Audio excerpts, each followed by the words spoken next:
L'exercice 6, page 413, on vous dit la variable y sur la loi normale standard, illustrée par un schéma, chacune des probabilités.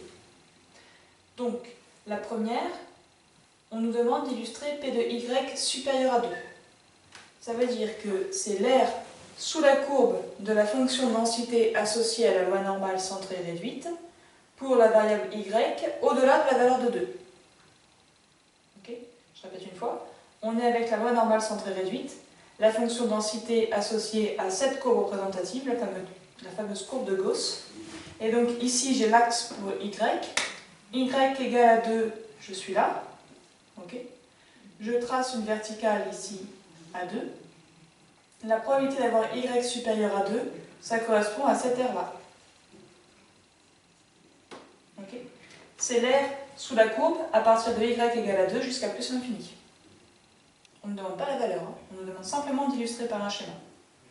Pour la petite b, même principe, cette fois on nous demande P de y supérieur à moins 1. Donc sur l'axe ici, je place moins 1, il est là. Je trace une verticale.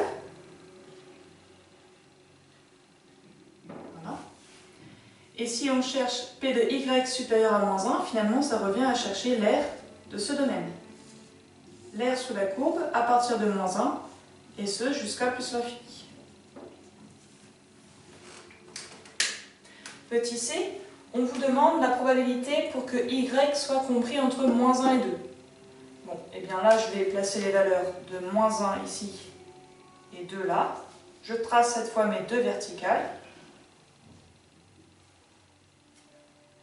La valeur de cette probabilité revient à l'aire sous la courbe, c'est-à-dire à cette aire-là.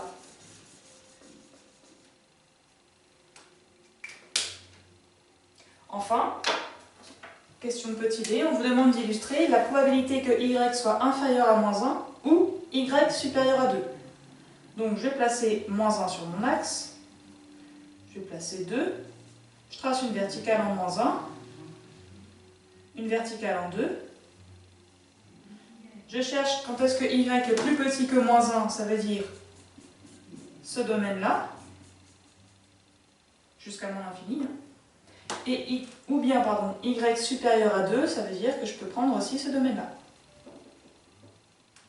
Donc la valeur de la probabilité de cet événement revient à la somme des aires qu'on a ici et là.